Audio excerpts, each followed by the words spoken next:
berikan tugas ini untuk apa namanya, untuk mengenai boot. Ya, studi kasus di situ, saya minta kita bicara, itu sangat menarik untuk kita diskusi. Hal yang ya Anda sudah sering buat takut dan kalau itu kita tidak akan kita nggak akan benar-benar belajar. Makanya kenapa kok kita menggunakan Linux? Ya, saya nggak seluruh proses itu. Beberapa referensi yang Anda cari ini cukup menarik dan memang ini yang akan kita bahas di pertemuan hari ini. Mungkin sebentar saja. Ya ini biar paham. Saya memastikan Anda kira-kira paham nggak yang di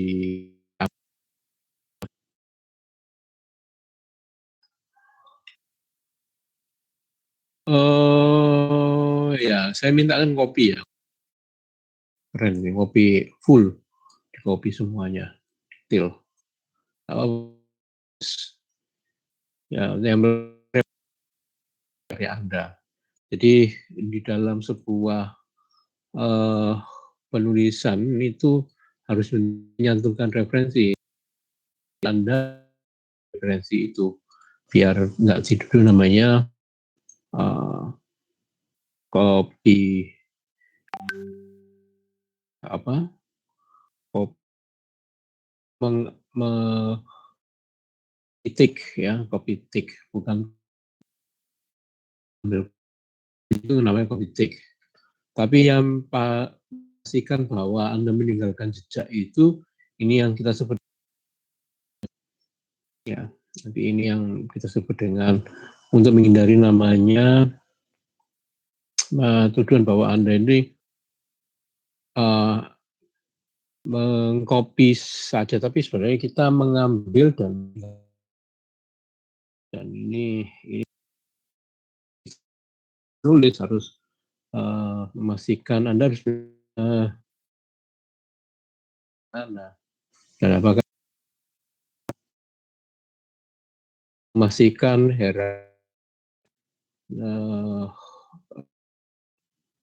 sumber-sumber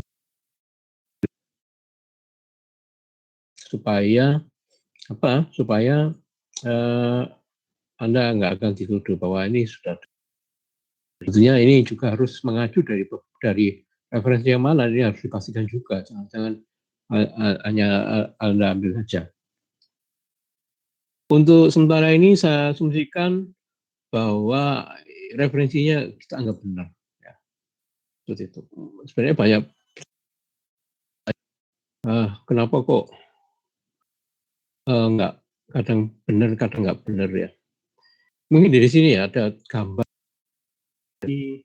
Tentunya bukan gambar dari web aslinya. Ini kan ada gambar diambil dari tempat lain. Ya, tentunya ini harus dicari tahu. Itu yang paling penting. Ya semoga ini memang dari aslinya. Itu yang ingin saya tanyakan harusnya. Oke, mari kita bahas boot. Itu awalnya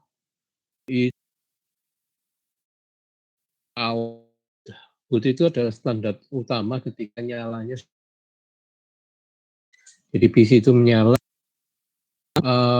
dia di PC akan melakukan break. Setelah menyala, apa yang harus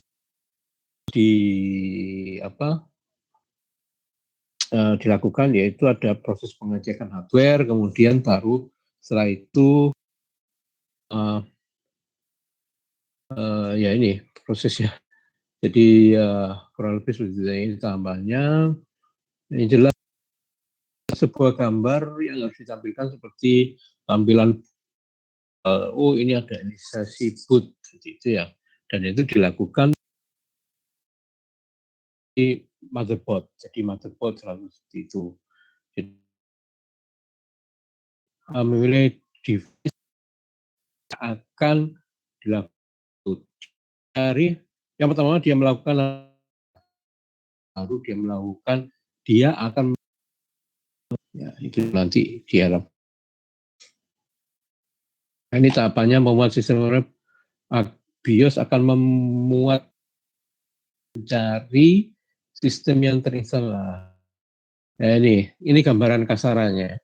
Jadi untuk OS, BIOS akan memuat boot sektor. Nah, sektor ini ya kembali lagi. Jadi, boot sektor ada di mana sih pertanyaannya? Boot sektor ada di mana? Boot sektornya ada di mana? Di RAM kah? Atau di mana kira-kira? Apakah di motherboard? Ataukah di hard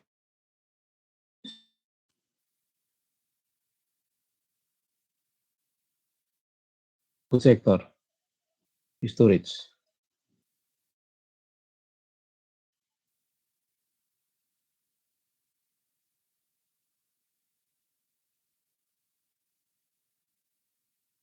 BIOS akan memuat boot sektor.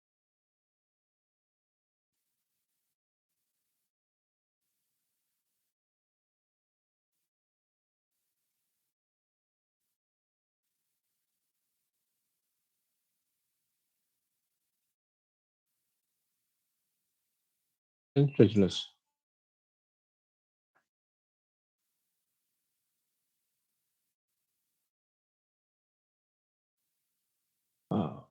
Minggu lalu kita buat sektor ya. Oke. Nah, ini jadi istilah boot sektor itu hanya ada di benar teman Anda bahwa ini semua boot itu ada di storage. Ya, di storage. Nggak mungkin dilakukan di sektor itu. BIOS itu mencari tempat untuk mengakses boot, untuk proses boot. Sebenarnya untuk yang ada yang diakses gitu ya, boot itu. Nah, seperti itu ya, boot sektor. Nah, kalau kita bicara storage, ya memang harus kita buat boot sektor gitu ya. Jadi membuat ini kan ada informasi ya tadi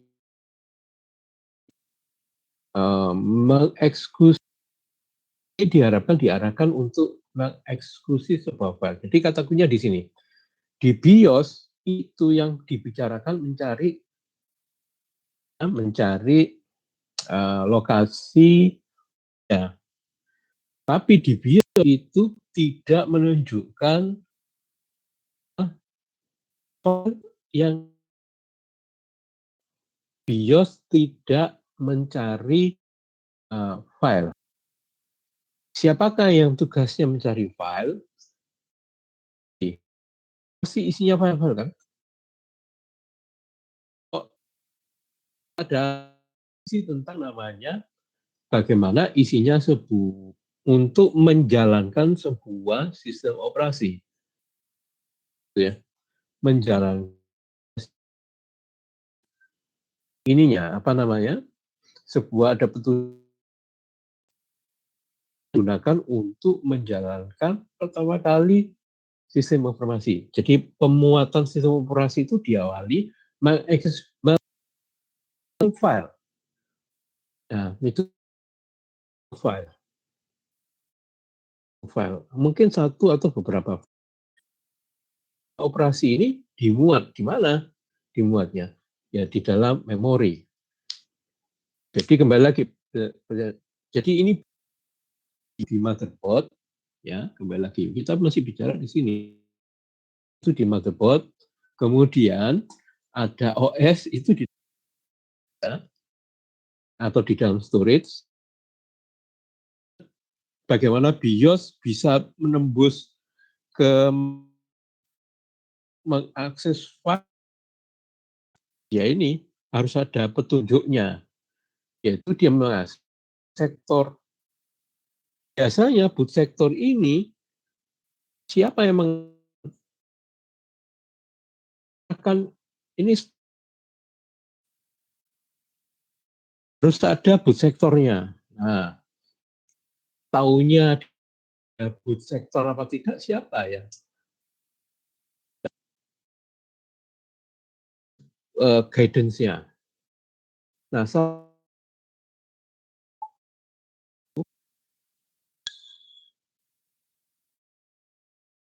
jadi guidance-nya itu, jadi di BIOS ini hardware, ya memang yang baru ini dia menunjukkan mengakses suatu file seperti UEFI ya, UEFI itu dia benar.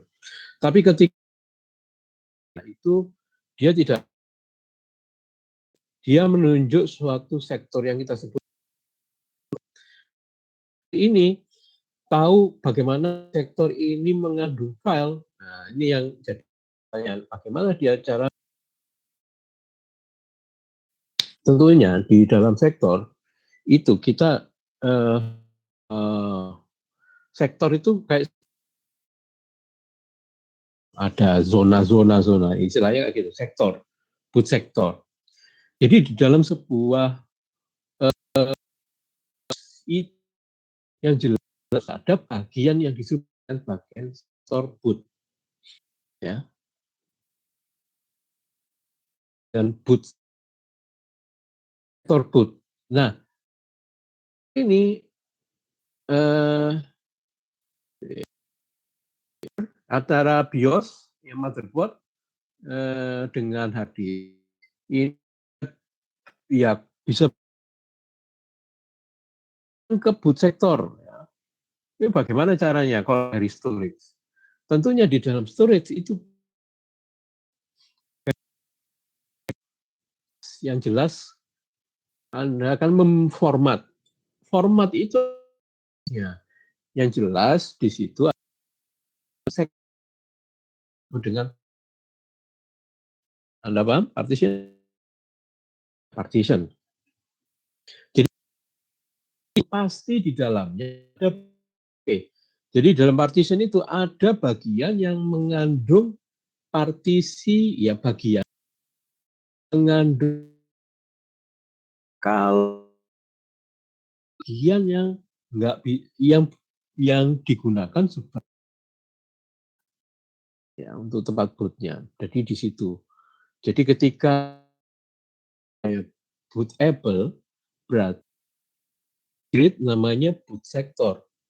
Jadi di dalam sebuah partisi, misalkan partisi 0 sampai berapa, itu pasti ada satu di dalam partisi, bagian di dalam hard disk, bagian mananya, itu yang kita sebut dengan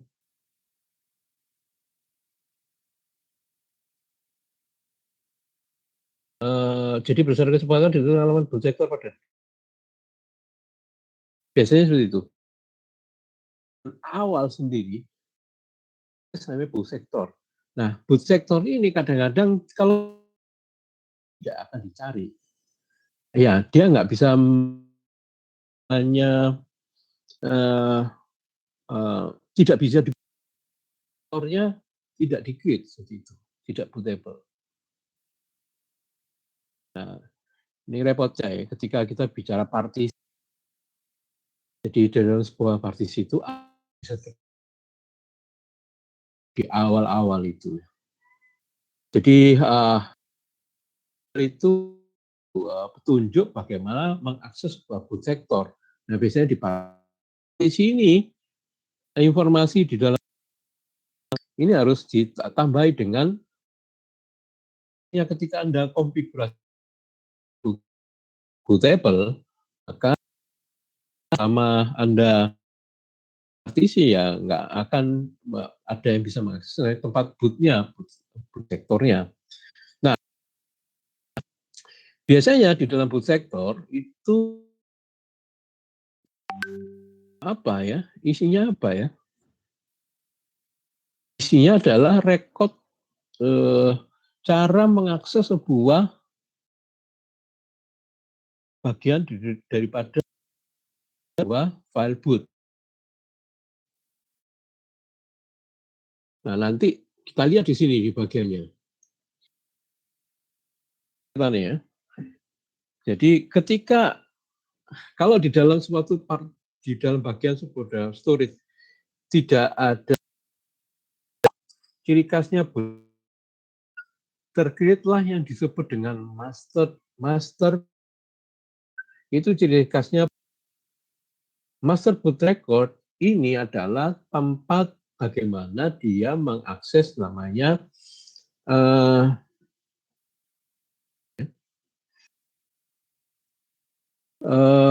bagaimana dia mengakses pertama kali ya tadi mengakses bootnya, file bootnya. Ya. Jadi file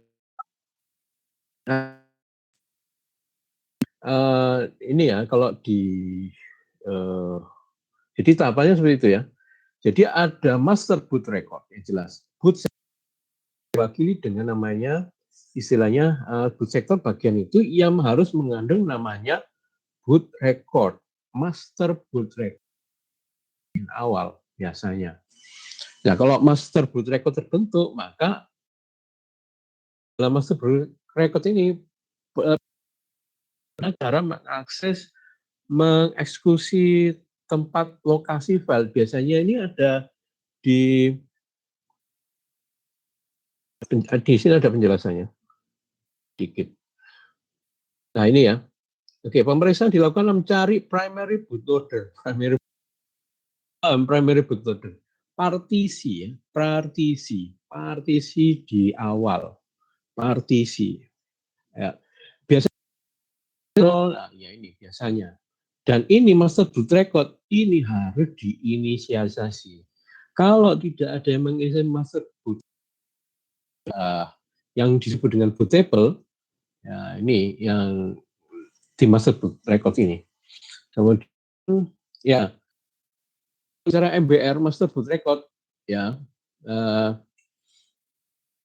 ya ini tadi ada 512 bahwa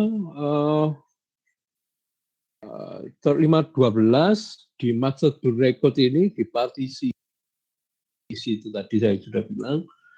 Ini bagian-bagiannya 434, 446 ini 512 itu digunakan untuk setting bootloader dan seterusnya, partisi ya 6 byte ya dan seterusnya. Nah, 4 byte ini jadi ada di master boot record ini dia oke. Ini istilahnya bootloader ya. Jadi bagaimana cara mengakses sebuah bootloader? Apa sih bootloader itu? Itu ya, Anda mengakses namanya sebuah file, ya, sebuah file yang kan, ya karena ya nanti jadi ini adalah bahasanya itu apa ya? File yang dieksekusi pertama kali untuk di-load di dalam memori. Seperti itu. Loader itu macam-macam. Tapi kebanyakan itu berisi tentang ada dua hal. Pertama adalah driver dan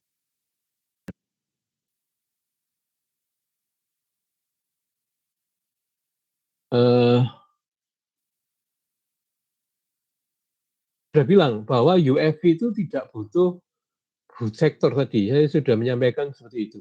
UEFI itu berbeda. Dia langsung mengakses file. Pakati UEFI. Tak kon golek mari ngene UEFI golek UEFI ya apa bedane?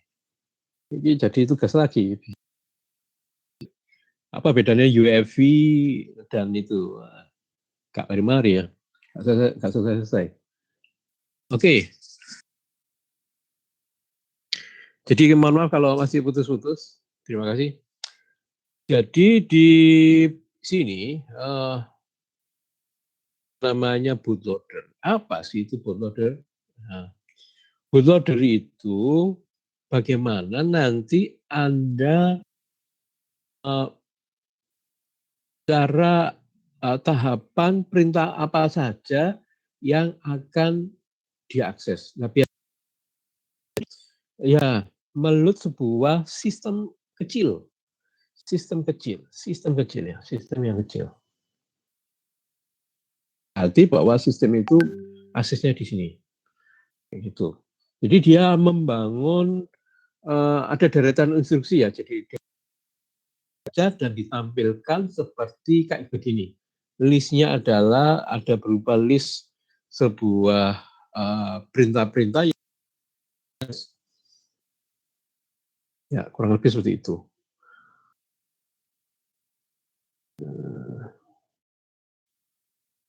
Saja yang diakses ketika kita masuk bootloader. Jadi bootloader itu ada beberapa pilihan. Anda melihat bootloader itu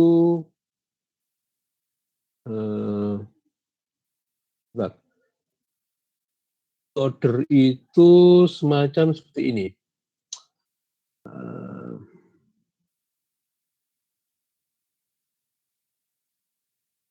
Jadi bootloader itu ya dia sebuah aplikasi yang tujuannya ini formatnya hampir sama semua, terutama yang berbasis Intel. Jadi semuanya sama tampilan. Bukan tampilan yang ditampilkan dan bagian yang ditampilkan itu hampir sama semuanya. Jadi baik Windows maupun Linux itu prinsipnya. Tapi yang jelas di sini ada perintah ya. Jadi rencana perintah yang akan diakses. Jadi di sini berisi urutan perintah. Jadi ketika di bootloader itu ada beberapa bisa ditawarkan beberapa opsi cara menjalankan sebuah OS. Beberapa opsi ya bisa kan di situ kan sebenarnya cara intinya di situ bagaimana cara loading OS di sini sebenarnya. Dan bisa jadi cara meng-loadingnya ya tadi nggak hanya satu saja pilihan, tapi ada beberapa pilihan. Itu bootloader. Oleh karena itu di dalam bootloader itu biasanya nanti Anda bisa lihat sendiri ya. Nanti kalau Anda bermain storage, Anda baca keseluruhan itu ya, Anda kan bisa lihat di situ boot sector, master boot record, terus boot sektornya di mana, di situ ada lokasinya, dan urutan itu yang harus diakses. Ya kurang lebih seperti itu ya. Jadi nanti file dan sebagainya. Ya, oke.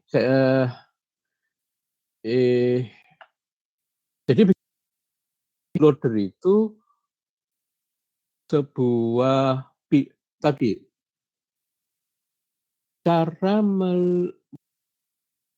jadi intinya di meload OS itu ada di bootloader ini caranya. Oke, kalau kita bicara namanya ya, kita bicara Linux. Nah, biasanya ini di boot sector dia bodoh sekali.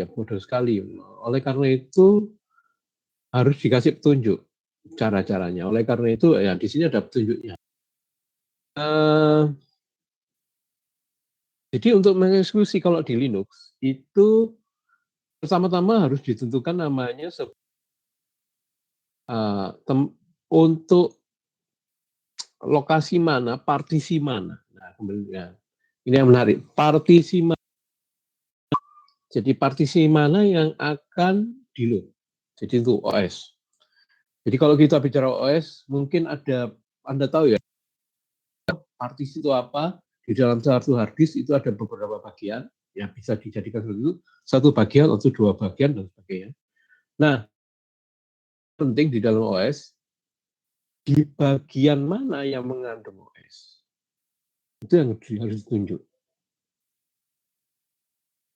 Oleh karena itu, ya, kalau di mana? Di Linux, indikator ya, seperti itu. Perintah kedua adalah kernel. Ini adalah driver ya, bagaimana dia mengakses kernel ini apa ya? Sebuah eksekusi ininya apa namanya? Load. Iya, driver sederhananya. Jadi kalau kita bicara Anda namanya sistem, kita baru bicara namanya sistem. Jadi misalkan sistemnya yang digunakan apa? Apakah dia sistem Linux? Apa pakai Linux kan pakai extended versi 4 atau Razer FS dan sebagainya. Nah, ini di sini. Jadi untuk mengetahui bahwa sistem itu adalah menggunakan apa sistem tadi Razer FS dan sebagainya. Nah, ini harus dilakukan, dijalankan, ya. Nah ini sistem. Jadi di sini driver-driver yang sederhana untuk apa? Loads, ya, untuk bisa storage-nya, untuk bisa diakses RAM-nya, ya. Kemudian untuk bisa diakses, jadi ada beberapa ya keyboard atau hard disk-nya, mungkin ya beberapa komponen yang penting nanti ke depan untuk apa namanya? Untuk cara mengakses.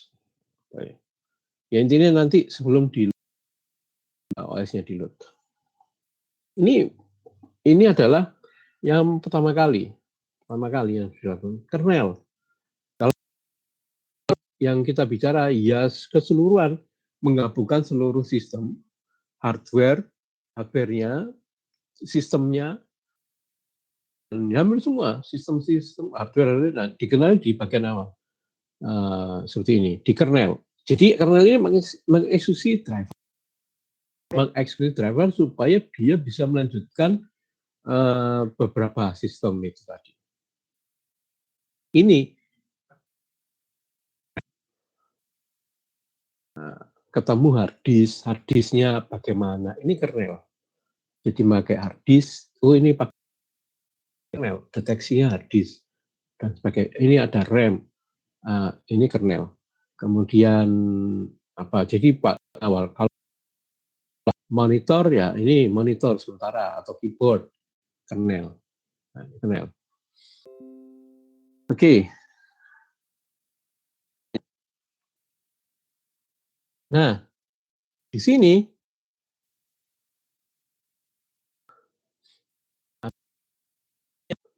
eksekusi yang ketiga, yang terakhir adalah init apa ya? RD. Init RD itu apa ya? Ada yang tahu?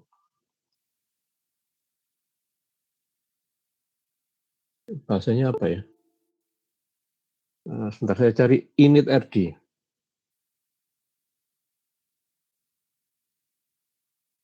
Ya, oke.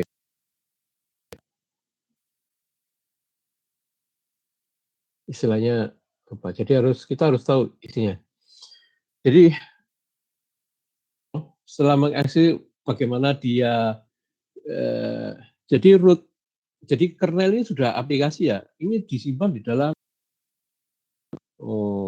menunjukkan bahwa data-datanya root-nya ada di sini. Jadi disimpan di root awal. Jadi bisa dibayangkan kalau ada ya, itu isinya adalah beberapa instruksi yang sederhana ya untuk pengenalan sebuah hard disk ini kernel yang nanti akan digunakan sewaktu-waktu. Jadi di bagian awal. Ini urutannya seperti itu. Jadi ini tadi ini adalah baru kita load apa? Load sebuah OS-nya. Ini RD. Jadi setelah kita mendapatkan RAM, hard disk, sudah ketemu lewat kernel, nah bagaimana kita load OS init RD. Init RD ini menjelaskan ya jalur-jalurnya di dalam sebuah sebuah sistem file di dalam sebuah kalau ini di Linux ya, sebuah path di dalam sebuah Linux. Kurang lebih seperti itu ya. Jadi kalau ini load OS-nya di sini, kalau ini bagian awal mendeteksi sistem, RAM dan sebagainya, storage. Nah ini tadi di sini, ini juga akhirnya ini bagaimana berikutnya sebuah OS dan load ke dalam memori. Jadi supaya OS masuk ke dalam RAM, memori, ini jadi ini adalah init itu initial RAM disk. Ya. Jadi ini tadi itu initial RAM disk. Ya, bagaimana sebuah karena sistem file itu ya komponen utama di dalam OS bisa ditaruh di dalam memori. Nah, itu yang kita sebut init RD. Pertanyaannya, kira-kira mudah nggak? Nggak mudah. Jadi di sini, di ini ada file img. Sebenarnya Anda cari, ada referensinya. Pak kernel VM Linux. Kenapa kok ada VM Linux? Kenapa kok harus init RD? Itu jawabannya. Anda harus jawab sendiri ya. Menarik. Ya, jadi ada 3 perintah ketika kita lakukan namanya boot itu ada 3 perintah.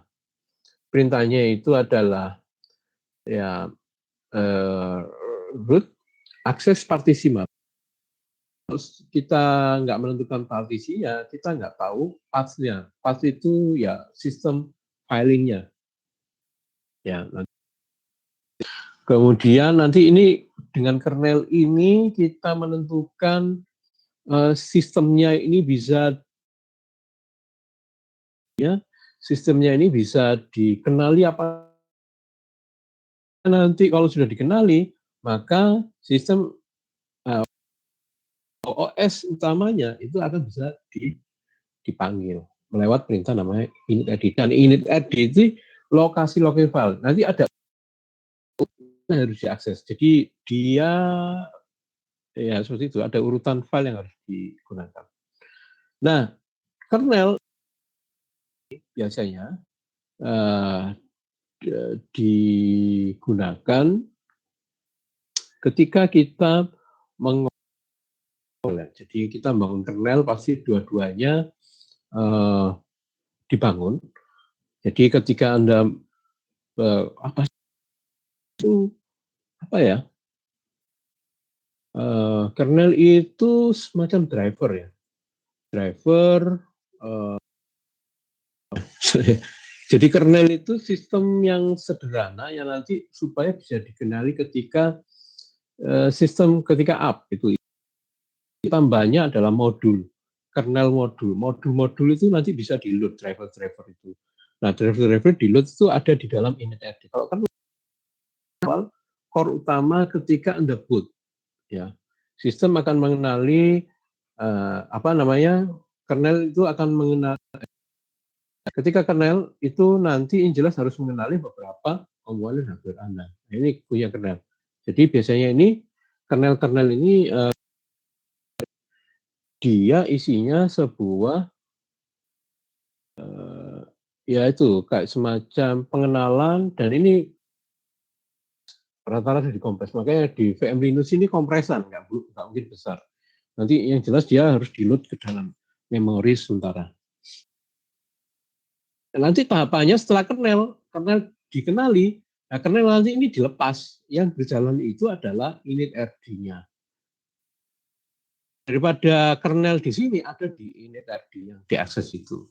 Dan yang ada di dalam kernel ini akan eksekusi pertama supaya ada free memory. Dan proses OS-nya, apa yang terjadi, mekanisme siapa yang harus di memori, yang tidak harus di memori, ini adalah setelah init RD. Jadi di kernel yang adalah berisi tentang bagaimana cara mengakses storage, RAM, dan sebagainya. Setelah itu akan diambil alih dengan menggunakan init RD. Kurang lebih seperti itu. Oke, bercerita urutan tiga ini cukup lama ya, cukup lama. Cukup lama. Oke, jadi ini kalau kita lihat, ini kita lihat tiga instruksi yang penting, root, kernel, init RD di dalam Linux. Nanti kalau Windows, saya juga lupa, sudah lama kalau Windows. Nah, script ini yang menarik di Grub. Grub ini ya bootloader. Kenapa bootloader? Karena script ini bisa dimodifikasi urutannya atau diatur. Misalkan ini ada pilihan lain, cara bootnya, partisi satu, bukan partisi pertama, partisi kedua, partisi ketiga. Nah, diatur dengan adanya pilihan. Jadi ini pilihan pertama. Nah, ini contohnya pakai Red Hat ya. Pilihan pertama, ini pilihan ketiga. Jadi seperti ini. Tiap pilihan mempunyai cara kernelnya mungkin berbeda. Ini Anda bisa lihat, ini pakai kernel 26.18.194.11.3. Ini 26. Ini membedakan versinya. Bisa jadi Anda mengaksesnya kernel bukan di berbeda partisinya. Mungkin ada yang partisinya di partisi kedua atau partisi ketiga misalkan itu. Nah ini tentunya di pilihan itu bootloader. Jadi bagaimana bootloader itu bisa dikasih pilihan. Pilihannya nanti ya. Yang pertama tiga hal itu, root, kernel, dan init RD yang berbeda-beda.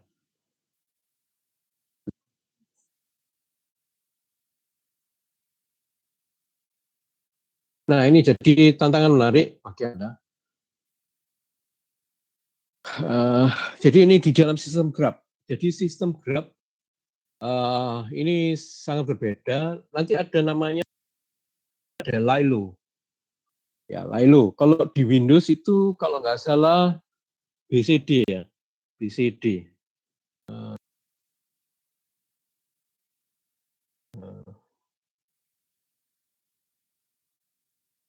BCD edit ya, biasanya saya gitu. Bootloader Windows.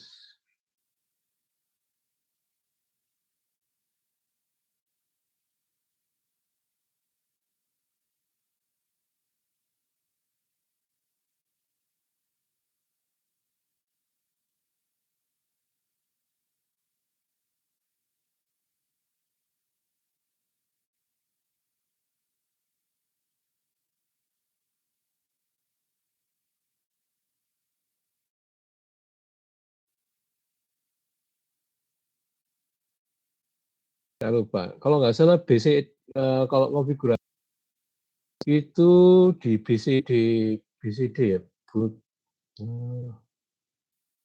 BCD kalau nggak salah itu. Saya lupa namanya. BCD.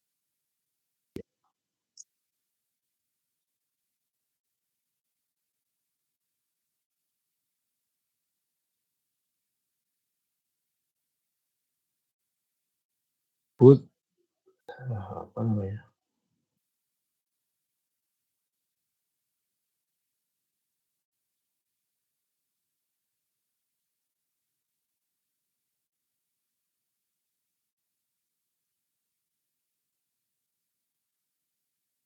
Ya, BCD.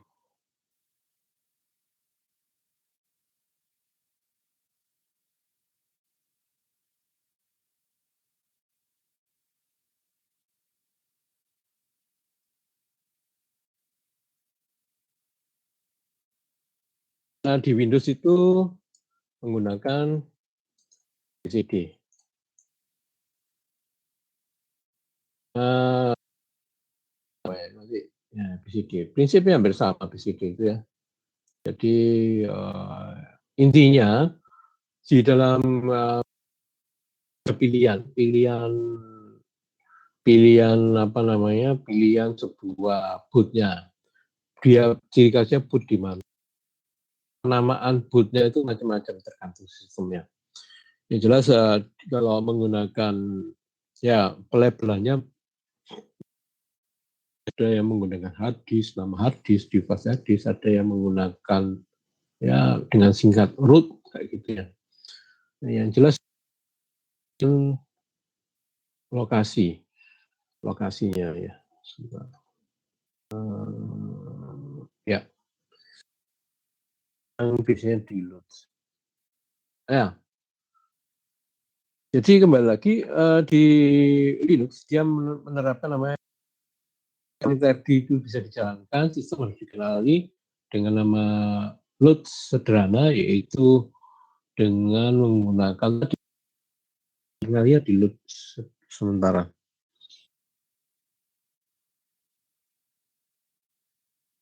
Kalau Anda mengedit Windows, saya lupa jangan. Kalau startup ya gimana ya kalau biasanya ada boot manager itu Anda setting apa ya? Udah lama nggak pakai mereka itu lagi. Nah itu ya ingin saya jelaskan 3 hal ini bisa dijadikan pilihan. Pilihan pertama, pilihan kedua, pilihan ketiga seperti itu. Nah ketika Anda muncul ya pilihan-pilihan itu wajar. Anda bisa melihat kalau di Linux itu kalau Anda lihat itu grab ya, grab. Nanti ada grab itu punya standar khusus di mana formatnya harus seperti ini. Lilo ada sendiri. Ada lagi BCD punya. Jadi jenis cara mengakses menampilkan sebuah uh, bagaimana boot ke sistem itu modelnya macam-macam, ada grab dan sebagainya. Kalau yang kemarin di praktek di sistem OS itu kalau nggak salah pakai grab ya, pakai grab, pakai grab, pakai grab kemudian dimodifikasi sehingga tampilannya seperti itu. Ya bisa berwarna-warna dan sebagainya. Ya ini warna-warna terus muncul gambar itu ada di sini sebenarnya. Kalau di apa namanya Anda bisa koprek-koprek itu bisa diganti-ganti. Panjang ya OS. Ini belum OS ya.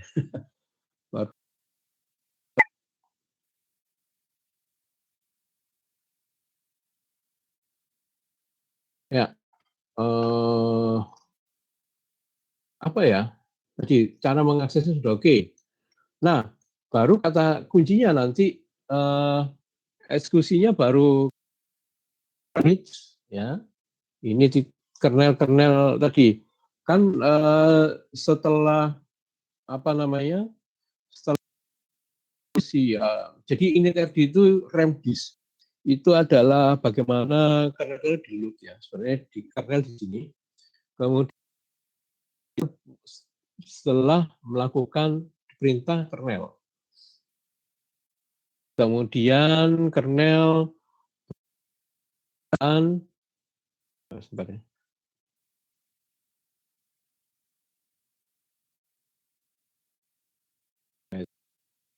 Oke. Nah, ini detailnya primary boot ini. Oke.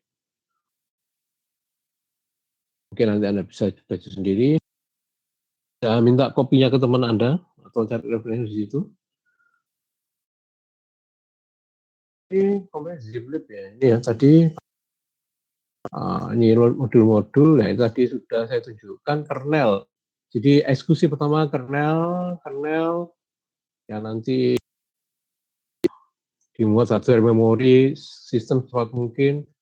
Oke, kernel uncompressed file image ini. Nah ini ya jadi ini tambahan sebuah OS-nya. Nah, beberapa bagaimana cara loading OS. Nah ini ada tergantung namanya yang disebut proses init ini. Init ini adalah yang mana yang harus dieksekusi, sistem yang mana dieksekusi tahapan-tahapannya. Jadi biasanya loading dan sebagainya itu ya di sini di init ini. Nah, jadi urutan mana yang di loading. Ketika di boot, Anda akan melihat adanya boot apa pengenalan OS. Nah, itu init RD-nya. Jadi init RD itu mengeksekusi modul supaya bisa ditaruh di memori ya. Kemudian setelah sistem sudah berjalan di memori, nah baru dia menjalankan kernel atau driver yang sudah baru dia menjalankan beberapa sistem utama di Linux kayak gini, script-script yang utama. Seperti ada bash dan sebagainya, environment. Nah itu baru itu initnya di situ. Nah, ini kan dalam bentuk nanti Anda bisa lihat strukturnya ada /etc/rc atau /etc init ya. Nah, ini RC itu juga merupakan pilihan file apa saja yang harus dijalankan supaya nanti sistem bisa berjalan. Jadi itu seperti kalau init RD itu ya yang rem ke rem disk kemudian nanti dijalankan. Jadi ada di init RD ada eksekusi tambahan yaitu dia mengakses nama init. Jadi ini kan nanti ada beberapa init itu yang diakses seperti ini. Ada informasi tentang namanya ya lama ya versi lama single user mode itu tidak ada autentikasi masuk selain single user mode berarti multi user. Kalau multi user itu berarti nanti ada autentikasi user dan password. Nah ini dua. Tapi kalau ya ini ada beberapa teknik. Kalau ini pilihannya, jadi script apa namanya? Ini adalah script aplikasi yang tambahan mana saja yang bisa digunakan. Jadi kalau nol halt itu ya berhenti, ini nol itu tidak ada aktivitas. Kemudian kalau satu ini pilihan ada program-program dijalankan. Kalau multi user ada beberapa multi user. Beberapa program dijalankan multi user, tapi tanpa network. Itu berarti digunakan 3. Ya. Terus kalau 5 ini adalah X+. GUI. Nah, ini tadi. Ya. Ya, panjang sih. Kalau Anda ini sudah masuk di dalam OS, ya. Proses yang setelah proses init RD itu ya ini urut-urutan yang harus ini ada di dalam apa namanya? Ya ini adalah OS. Ya, seperti itu. Jadi ini jadi sesuai dengan mana maka sistem akan disebut dengan run 5. Run 5 Jadi perintah-perintah run 5 itu ada di sini semua. Di mana kalau run 5 itu ada di dalam CRC di RC5D. Run 5. Run 5. Script-nya di situ semua. Kayak gitu. Jadi menjalankan seluruh program, rangkaian program yang berhubungan dengan OS ada di sini. Jadi ada beberapa program yang dijalankan kalau OS. Jadi kalau programnya sebentar, oh ya Anda tahu ya di Windows itu Anda mengalami masuk namanya Windows Safe Mode, ya, atau Safe Mode. Ya seperti ini contoh kasusnya. Jadi setelah loading kernel masuk memori urutan yang harus dijalankan seperti itu, yaitu yang kita sebut dengan ya init.rg, apa program init. Jadi ketika save mode berarti asumsinya Anda masuk ke salah satu bagian script yang single mode, save mode misalnya. Programnya nggak semuanya di loading. Program khusus untuk OS yang untuk itu nggak di semua. Modenya sederhana. Di Windows Anda muncul namanya command prompt saja kan. Nah, itu save mode. Berarti hanya menampilkan satu command tidak dijalankan. Kalau Anda menjalankan itu semua, maka Anda bukan di dalam save mode, tapi sudah multi user. Ya. Yang komplit, ya tentunya muncul tampilan login dan sebagainya. Seperti itu. Jadi yang ditampilkan kok itu ya, kok command prompt, ya berarti save mode. Ya udah itu programnya command prompt saja. Kalau ada login, nah itu berarti seluruh program sudah ditampilkan semua, bahkan multi user bisa dilakukan. Ya itu.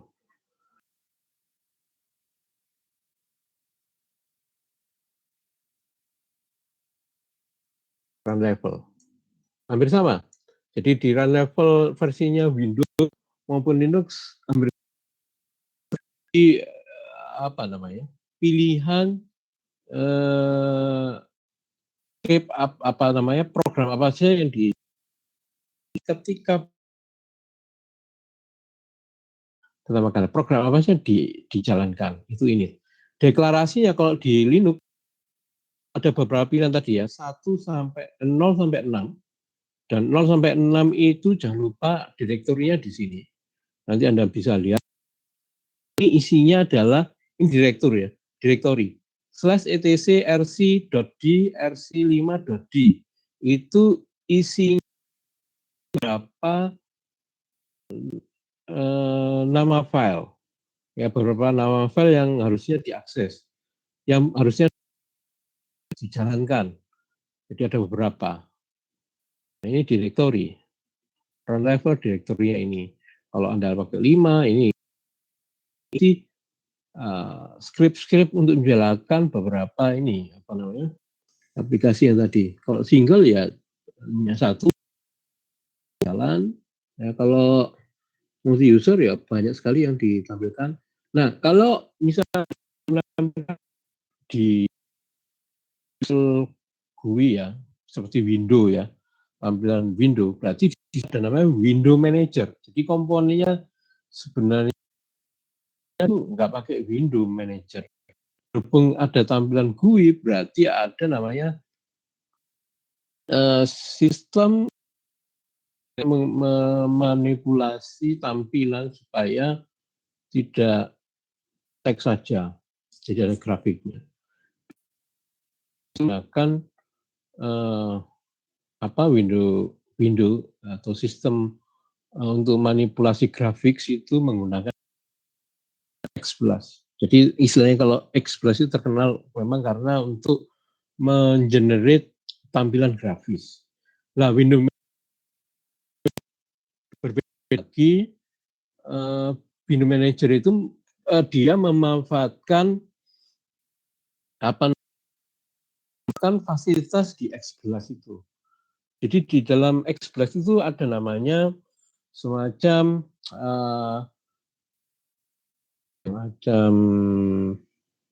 memori.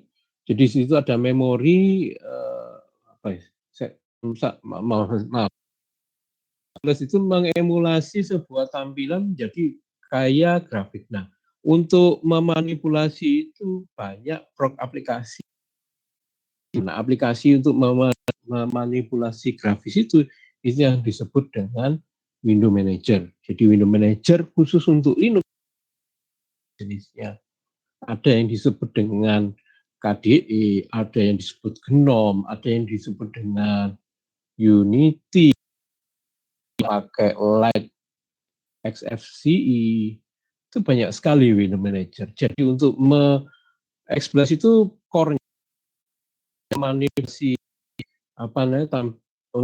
mengakses grafisnya supaya bisa tampil lebih baik, membuat border shape-nya itu Window Manager yang memanfaatkan X11.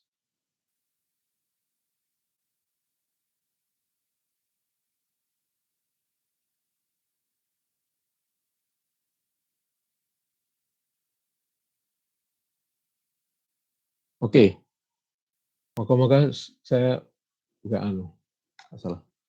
Oke, sampai di nggak ada pertanyaan. Langsung saya jawab. Ya, mungkin tadi ada pertanyaan.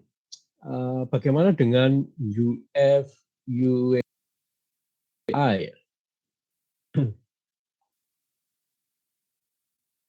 UEFI. Jadi bagaimana dengan UEFI? UEFI jauh boot sektor pada hard disk.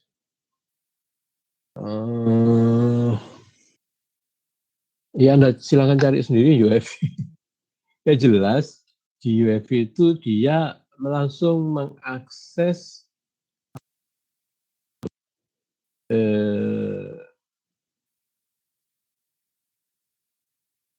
ada kesepakatan di UEFI bahwa ini sektor yang dia otomatis sudah menunjukkan boot sektor, membaca boot sektor, bahkan seperti itu, membaca boot sektor, kemudian mengambil namanya yang menarik, defaultnya itu sama semua UEFI, UEFI itu ya. Jadi di UEFI loader yang ada dalam Anda langsung boot saja. Jika Anda menggunakan UEFI, itu tidak akan ada namanya boot manager. Apa? Ya seperti kalau namanya tadi munculnya Grab. Grab kan grup itu kan milih namanya mana ya, harus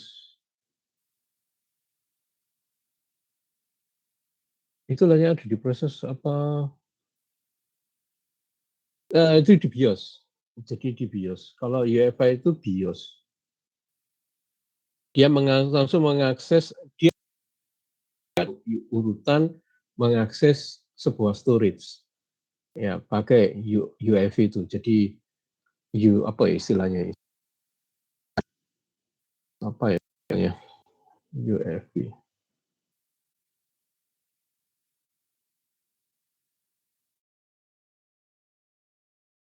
Firmware interface. Jadi ada software itu.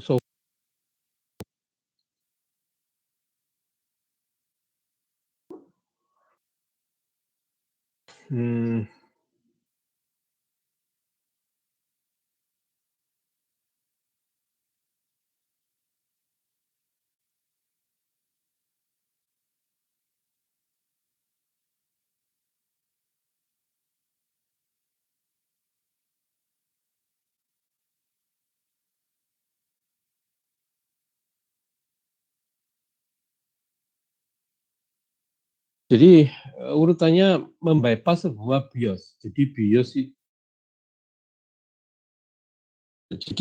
itu standar.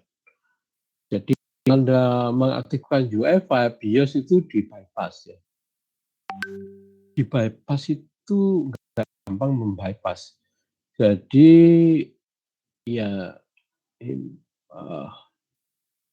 di BIOS kita bicara namanya BIOS.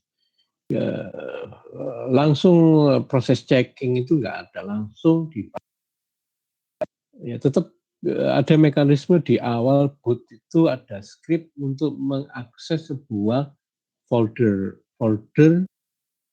unified. Ya. Makanya yang ada istilahnya UEFI. UEFI itu Unified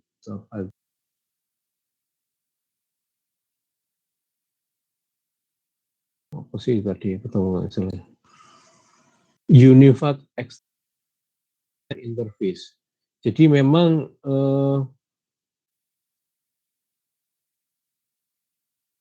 ini UEFI dia langsung mengakses yang jelas seakan-akan tahu ini lokasinya sebuah file itu. Dan oleh karena itu, kalau Anda memakai UEFI, apakah itu Windows atau ini dipastikan standarnya harus sama format filingnya.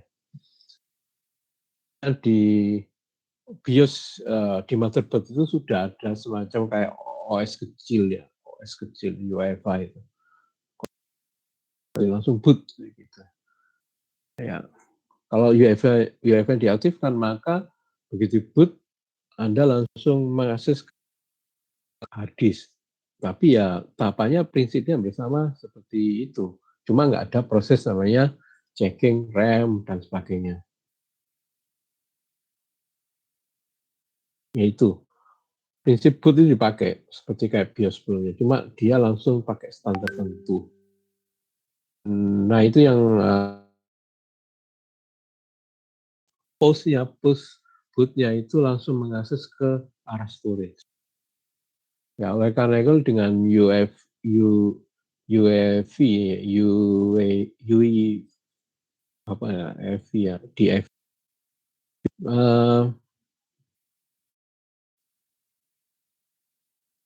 ya ini harus biasanya ketika ini software ini harus sinkron dengan OS-nya. Jadi harus sinkron sama OS-nya. Kalau Anda pakai Linux, software di BIOS itu harus ditanamkan juga di BIOS. Sehingga begitu boot, ya seakan-akan itu kayak boot manager atau semacam itu ya, langsung harus sinkron.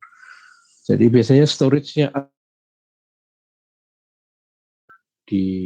ada kayak sistem motherboard seperti itu.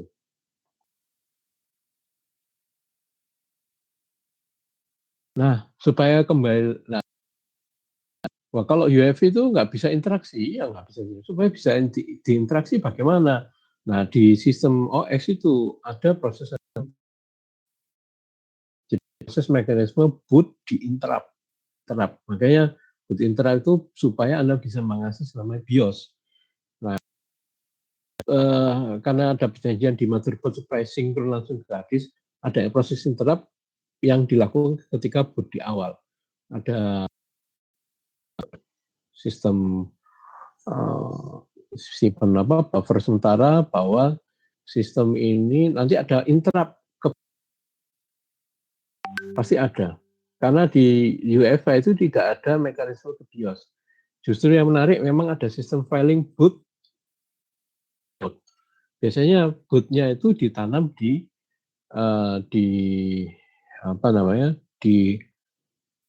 storage, awalnya di motherboard. Ya. Sehingga biasanya ini bagus kalau motherboardnya bagus. Kayak gitu. Makanya kalau Anda misalkan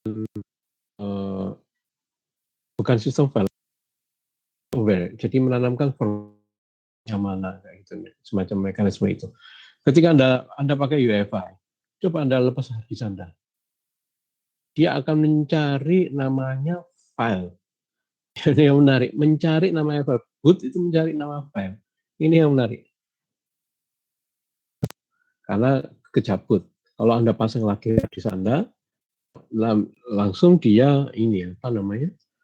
Langsung dimasuk di dalam tentunya ada firmware atau sebenarnya bootloader yang sederhana di dalam OS ada file yang harus diakses. Nah itu biasanya seperti itu kalau model UEFI.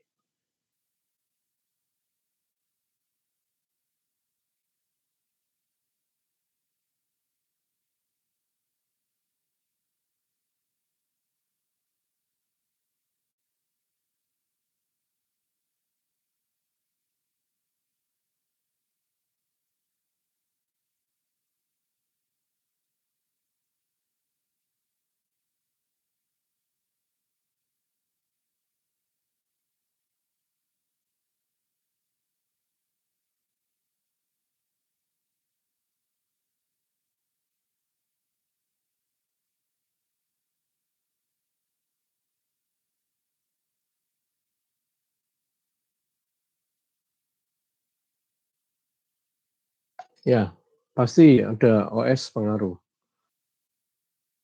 Mac seperti itu. Tapi Mac gampang interruptnya. Saya milih boot yang mana bisa, Mas ya. Tapi ada sebuah itu sudah repot. Mac pakai UEFI. Saya pakai dual boot ya. Mac lama sama Mac baru. Depan itu. Boot yang sederhana.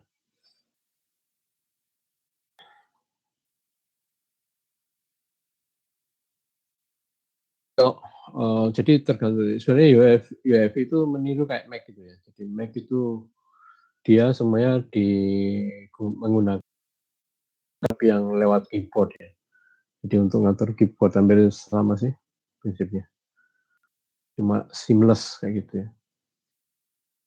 Cuma nggak enaknya pakai UEFI tadi, nggak bisa diinterrupt kecuali dari sistem, dari OS. Dari OS harus di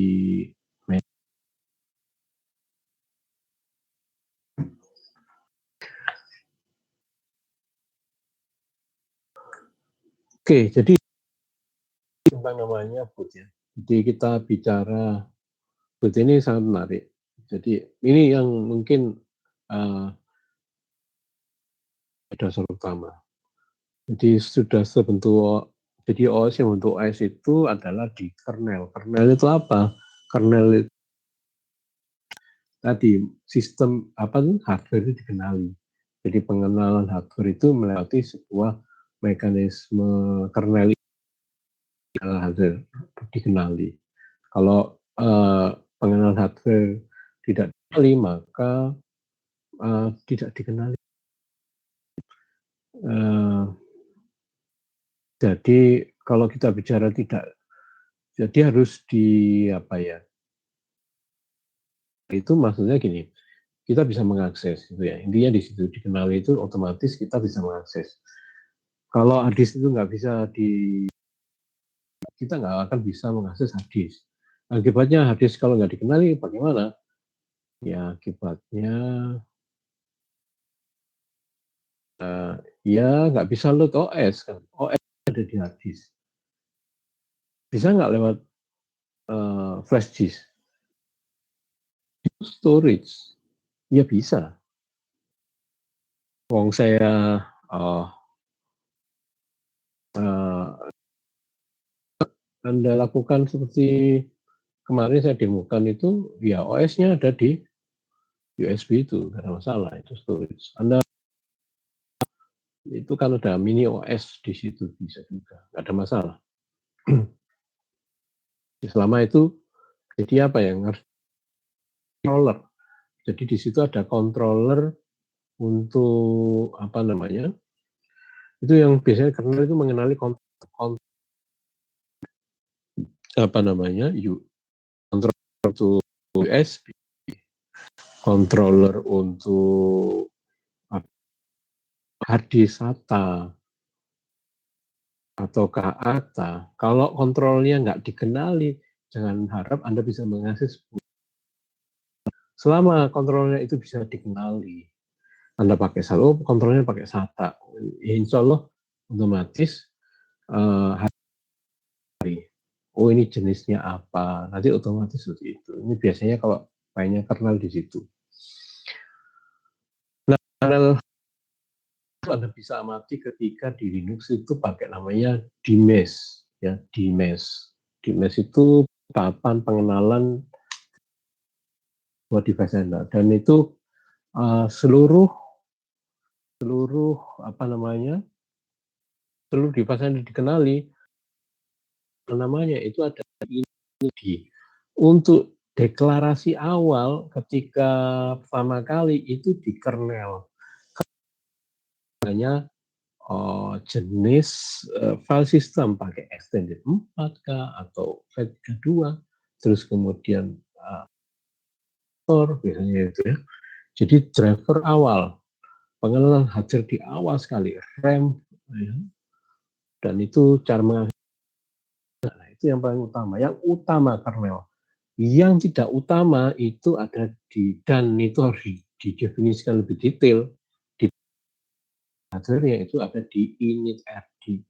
Nah, setelah ini tadi baru di situ rangkainya initRD itu apa, RAM disk, memasukkan beberapa ke RAM storage itu ya.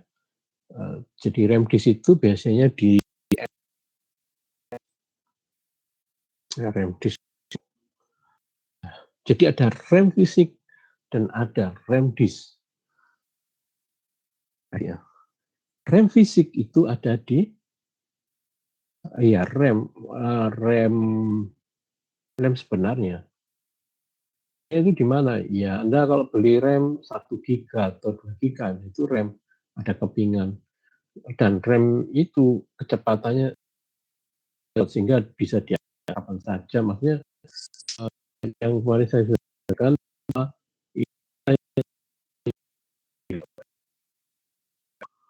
kalau itu RAM sudah ada lagi RAM disk. RAM disk itu di mana? Ada di dalam storage. Ya. Jadi tujuannya apa tuh RAM disk? Tujuannya adalah nanti untuk melakukan switching, yang mana yang ditaruh di dalam RAM asli, ditaruh dalam RAM tidak aslinya. Nah itu. Oh ya, pokoknya ini sudah up ya. Memori ada yang ditaruh di dalam RAM disk. Nah, kita akan mendengar namanya swap file ya. Nanti di OS itu Anda akan mengenal itu. Apa yang disebut dengan virtual memory, swap, ya, konsep swap itu apa? Itu karena keterbatasan RAM yang kapasitas itu ada proses swap yang ditaruh di dalam utama yang RAM 1 GB 2 GB itu dipindah ke dalam RAM di dalam hard disk disebut dengan RAM disk itu namanya itu biasanya TMPFS. Ya itu ceritanya seperti itu. Baik, saya pikir cukup ya untuk pertemuan hari ini. Pertemuan hari ini bisa bermanfaat. Mohon maaf kalau saya banyak cerita, ya. Dan ya ceritanya cukup. Sebenarnya ada tugas lagi yang saya ingin sampaikan.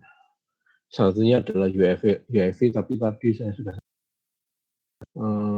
nggak penting lah UEFI, yang penting apa namanya, yang jalan ya. Yang penting ya prosesnya hampir mirip dengan itu, hanya saja di UEFI itu ditanam di motherboard, bukan di apa, ada yang ditanam di motherboard, nanti aksesnya ini seperti itu. Jadi ada ya perintah-perintah tambahan yang ditanamkan, makanya di copy. OS yang punya kemampuan menyimpan file di BIOS kayak itu, bukan BIOS, di motherboard seperti itu. Jadi di penambahan UEFI dan ada BIOS. Oke. Diskusi sedikit. Sebenarnya saya ingin bicara tentang RAM dan sebagainya. Saya juga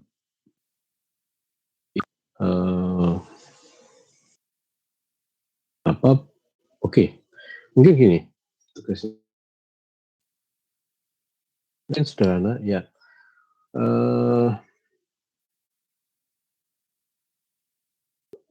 Coba Anda lihat di picture ya.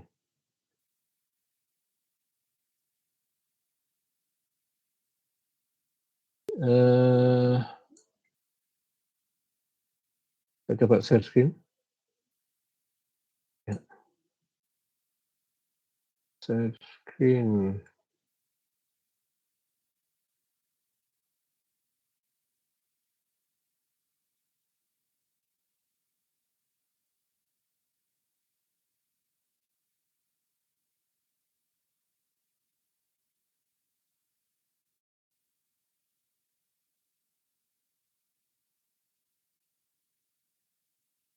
Nah,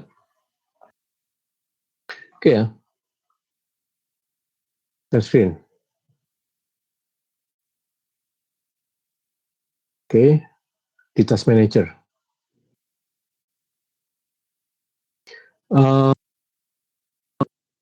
Ini di Task Manager. Oke.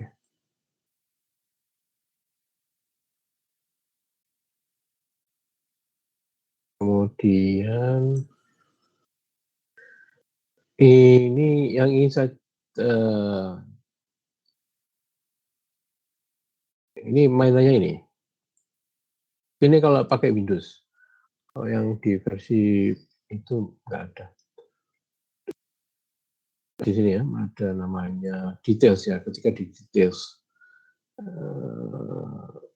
saya butuh masukkan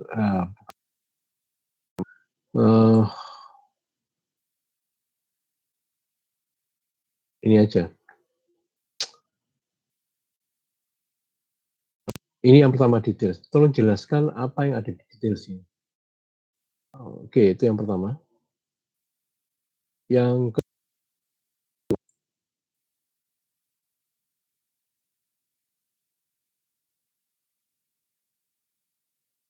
Oke, di sini jelaskan komponen-komponen details ini. Ini yang pertama. Ini kalau Anda pakai Windows. Yang kedua,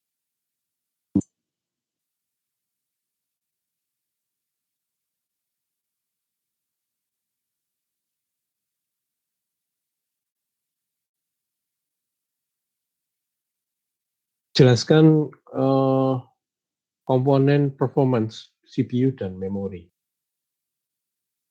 Di CPU ini apa, di memori ini apa, seperti itu. Apa saja. Ini yang di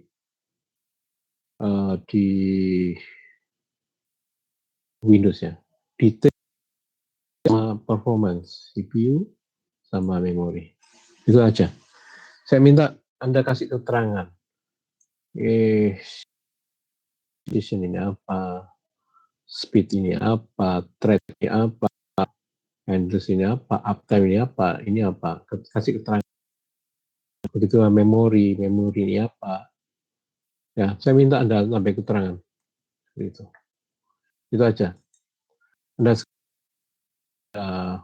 tampilkan ini apa, PID-nya, status ini apa, username apa, CPU apa, seperti itu.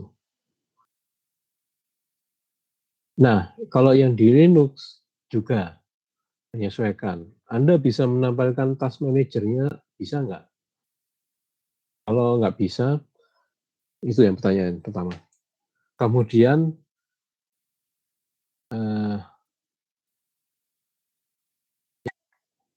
ini yang Windows dulu aja ya. Saya ingin bermain Windows dulu. Ya, kalau di Linux, Anda sudah bermain Windows, tolong Anda cari bagaimana cara menampilkan memori secara teks. Jadi teksnya. teksnya Anda cari, command prompt-nya. Bagaimana Anda mengakses tahu informasi memori, tahu informasi detailsnya ini di command prompt. Ini GUI pakai test manager. Ya, ini. Nah, itu aja. Ya, khusus Windows ya. Nanti Linux kita akan bedakan lagi. Apanya? Kalau bolehlah kalau jadi apa Windows juga bagaimana cara mengetahui CPU di Linux, bagaimana cara mengetahui aplikasi yang berjalan di Linux, ya itu dan apa isinya.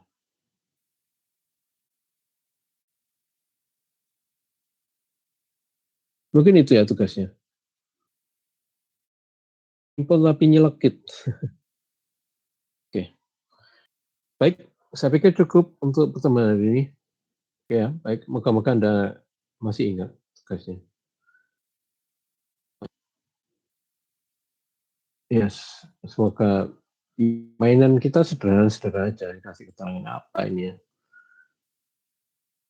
Terus kalau Anda sudah tahu GUI-nya, teksnya bagaimana, atau perintahnya di command prompt apa untuk menampilkan itu. Ya, seperti tampilan seperti apa. Untuk seperti CPU, memori, bagaimana cara tahu. Itu semuanya ada itu. Di Windows maupun di Linux ada, Windows ada. GUI ada, semuanya GUI ada. Yang berbasis komen atau ya ada. Linux sama Unix punyanya Mac ya sama, hampir sama perintahnya. Cuma saya ingin tahu kasih keterangan apa ini, maksudnya apa, L1 keys apa L2 keys. Ini kalau punya saya itu ya, committed page pull ini apa, non page pull, kasih keterangan ini apa ini, jelaskan ini apa page pull ini apa non page pull. Bagi saya, tapi itu sangat kata kunci utama di OS. Ya ini kata kunci yang utama di OS. Oke ya, itu aja tugasnya. Ya semoga saya harapkan pertemuan ini ada manfaatnya. Dan ke depan saya harapkan Anda selalu sehat sehingga kita bisa bertemu lagi di pertemuan berikutnya dengan ya tidak ada yang kurang ya dari kalian. Amin amin. Saya cukupkan untuk terima kasih atas kehadirannya.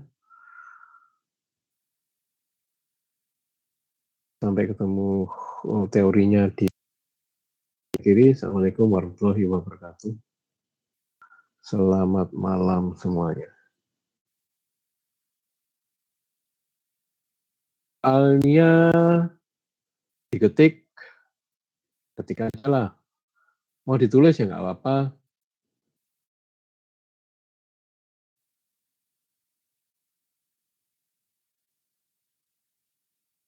Ketik soal.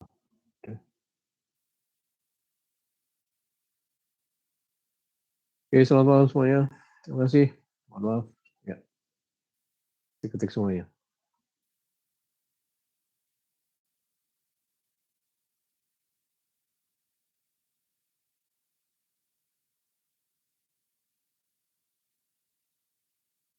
Oke, semuanya. Terima kasih.